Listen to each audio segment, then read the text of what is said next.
Hello, everyone. Welcome to Africa Enlightenment Center. Because I'm doing this video in the name of Africa Enlightenment Center because I want to bring enlightenment to Nigerians. Very, very important. So watch this video to the end, especially Ratels, all Nigerian youth. Spread this video, watch it to the end. Listen to what I'm about to say. It's very, very important. Now, recently, Verydarkblackman was arrested at GT Bank by the EFCC. They arrested him in a commando fashion. And then at the end, they released him. Now, after releasing him, he released a video where he talked about his experience with the EFCC, what happened and all that. Now, let me tell you guys something, because people like us, we read in between the lines. Okay? We listen to somebody and then we try to hear what he's not saying in what he is saying. That is how some of us think. That's how critical thinkers think. We don't just take a person's word for what he's saying. We go behind the scene or go behind the voice to listen to the things he's not saying in what he is saying. Now, you must take note that before the arrest of Verydarkblackman by the EFCC in the commando fashion they did it, he had issues with APC, all right?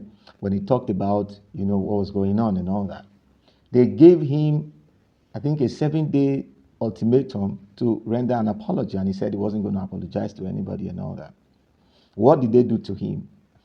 The government found a way to clamp him and to silence him. Now, VDM can be allowed to do anything, to speak on certain issues, but to lead a revolution against the government, they will have to curtail him. Or to say things that will incite people against the government, they would have to curtail him. He can assist maybe government to do one or two things, one or two philanthropic works, which is, for instance, these girls that just returned, from is it Libya or Cote d'Ivoire? Yeah, I think Cote d'Ivoire, that just returned, that he raised alarm, put in money, helped NATIP to get what they needed to get those girls out of there. And then Alain Onyema, kudos to him, he donated this airplane to go and airlift the girls from Cote d'Ivoire back to Nigeria. Yeah, that's good work. They will allow him to do that. One thing Nigerians forget is that Verydarkblackman is not the first and even the best at doing this kind of thing. There have been so many others. You look at Fela. Yeah, the father of Afrobeat. Fela in the 1970s even did more than that. He even established the Kalakuta Republic. He was brutalized severally and all that.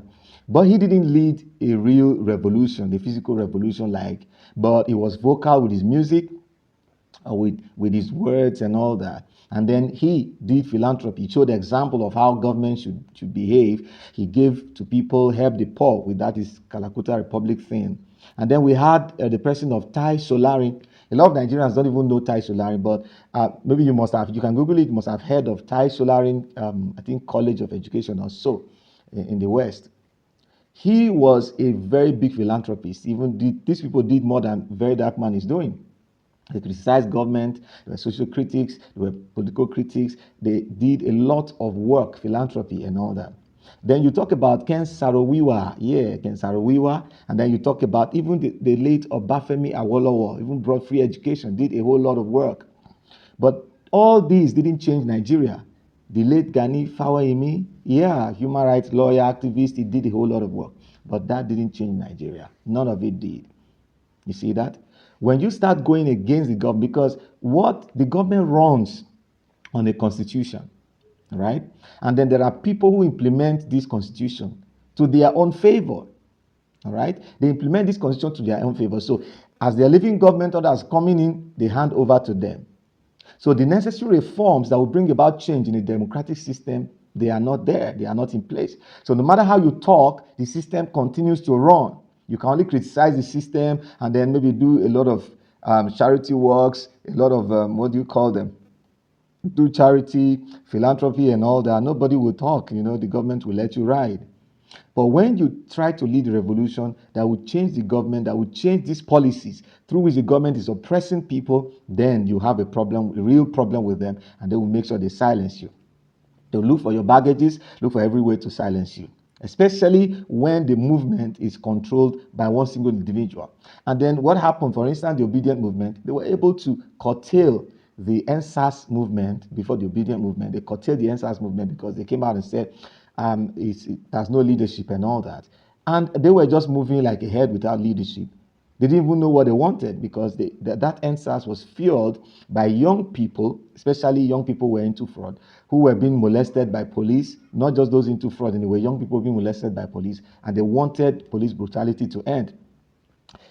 At some point, some people put in their interest and wanted to hijack the protest to make it a revolution, okay, against the draconian government, but the government reacted and were able to quell it. It was a very difficult period for every Nigerian, but they were able to quell it. You see that? Why? Because it was not done in harmony. It was not well planned. All right? There was no singular goal, across board that the people wanted to achieve, because at some point the government said, okay, if it is police brutality, we're going to solve that. We have disbanded the unit that is responsible for all that. We are going to do a review, so and so and all that. But most of the protesters refused to leave. They said they wanted the revolution, that the government should go. And the government said, no, that can't be. You see that? We allowed you because you wanted something and we listened to you. We can't let it be. And they were able to destroy it. A lot of people were emotional about that. But put your emotions aside and start thinking. Now, as we speak right now, Verydarkblackman has been silenced. Without all of you knowing, he has been silenced.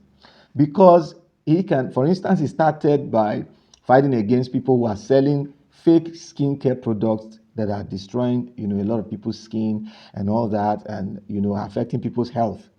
And then he continued with influencers who are, influencing the youth negatively, and defrauding people, those who defraud people of their money and all that. One thing you must understand is that if we had a government that is working, all these people that are defrauding people all over the place, from left, right, and center all over the country, it will be reduced. It's because there are no jobs, okay? There are no jobs. The government is not working. People have no place to work. There are no industries, nothing. The only thing that is flourishing in this country is political gangsterism and radicality, and then stealing and corruption in politics, and then churches, pastors, and all that, and the proliferation of arms, by Islamist groups. That is the only thing that is functioning, and that's where our youth are in. And then when this kind of situation comes up, fraud, prostitution, and all these things, they increase. So now you want to solve this problem. You must go to the root of the problem, the root cause of the problem. And the root cause is simply Nigeria is not yet a country. If you want to make Nigeria a country, Nigerians must sit at the table from east, west, north, and south, and then discuss how they are going to live together and draft a new constitution, new electoral reforms, and all these things. These are the things that Nigerian youth should demand, should protest and demand, and then make sure they are done as soon as possible. Even make sure they are done before 2027. And if they refuse to do it, then you must make sure there's a revolution that topples the government. A revolution through protest, the mother of all protest kind of thing. So these are various ways that this problem must be solved, not by philanthropy, not by becoming a messiah, because nobody can be a messiah for any people until the people themselves are ready to stand and make sure everything changes. Even if somebody stands up as a messiah, if the people are not ready, nothing will work, nothing will change. You see that? So it is important that Nigerian youth, especially this Ratel, they are not carried away that, they found a messiah, Verydarkblackman is a good man, he should become the president. No matter who becomes the president, the system that is already in place, that is making things the way they are, will continue. No matter who becomes the president. Nigerians have to sit and discuss their future and say, okay, for us to be Nigerians, this is this and that and that and that.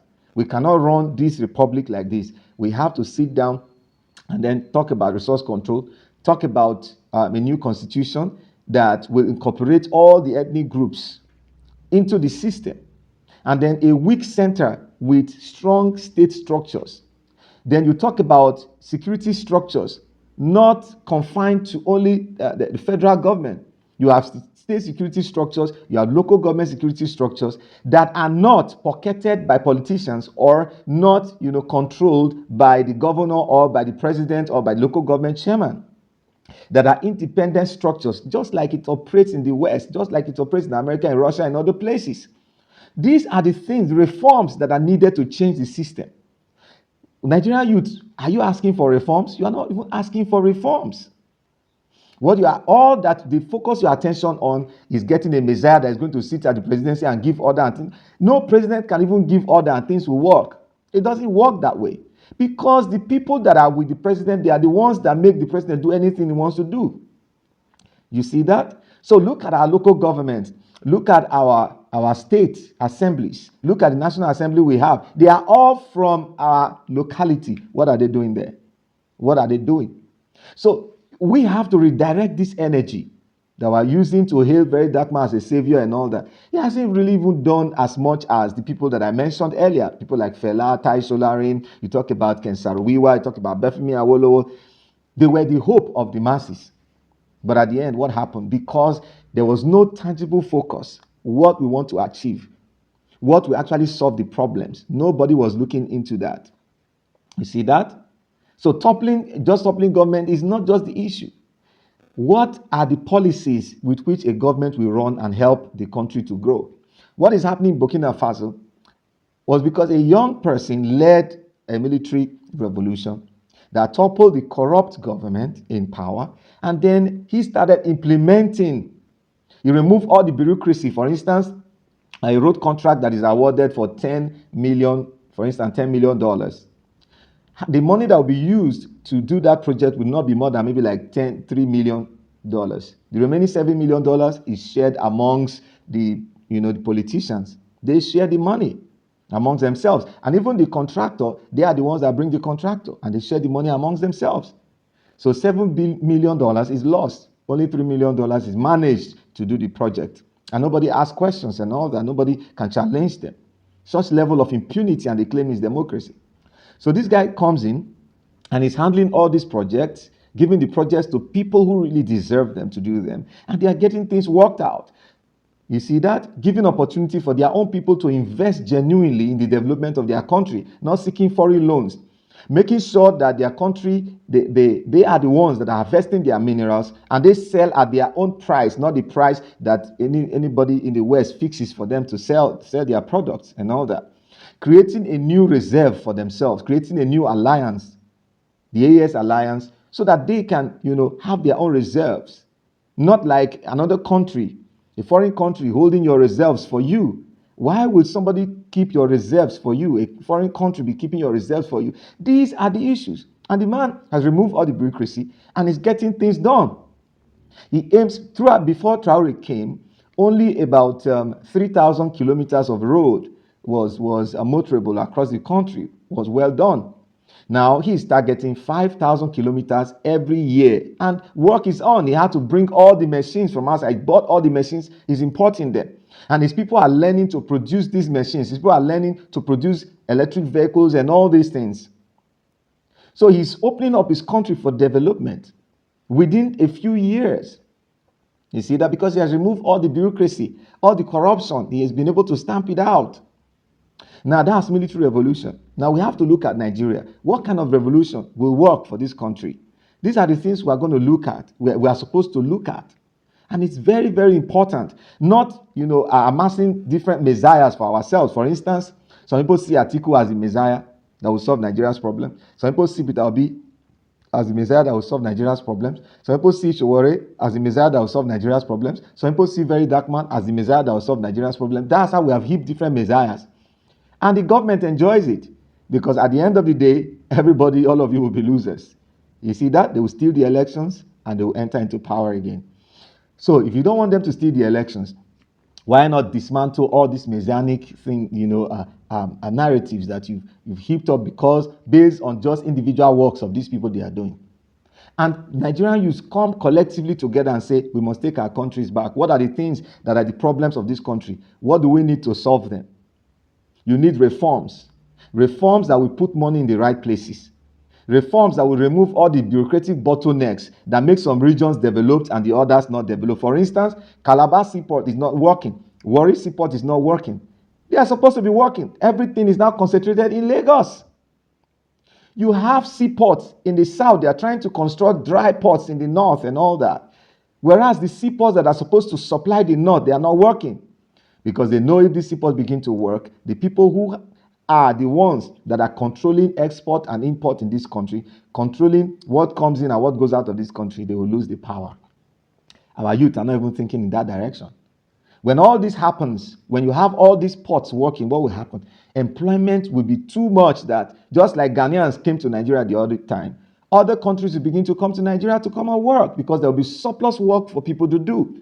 People are in churches praying, in mosques praying because there's no much work to do. There's no surplus work, no jobs to do.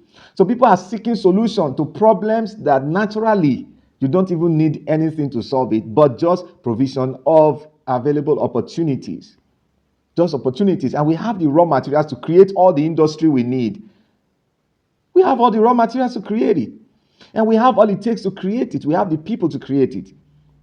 But the legislation needed is not there. The legal framework or the framework needed for it to happen is not there. How do youth access money to boost their businesses? I run a business. But it's choking. You produce your own power. When you run out, shortage, where do you get money? You begin to ask people for money that you will pay back within 2 days. When you've not even made profit, you need to pay back. These are the problems. And when the government says, oh, we are giving loans to farmers or loans to people and all that, where are the loans? More than half of the money is stolen by the politicians who are bringing the loans. And then when the money even gets to your hand, before it gets to your hand, the money is even finished. And then you will now need to pay back in 1 year or in 3 months or in 6 months. And you've not even done the business. Before the money is even approved and gets to you, the money is even finished. And then the cost of things is so high. There's so much we need to talk about. So much we need to talk about. I'm just waiting for my booster, network booster to arrive later this month so that we can start live, streaming and talking about these issues live. Nigerians need brain research to know that it's not to heap up messiahs for ourselves. It is to look at the system, what are the problems, articulate the issues, and organize ourselves and fight for our country to make our country better. All right, watch out for part 2 of this video.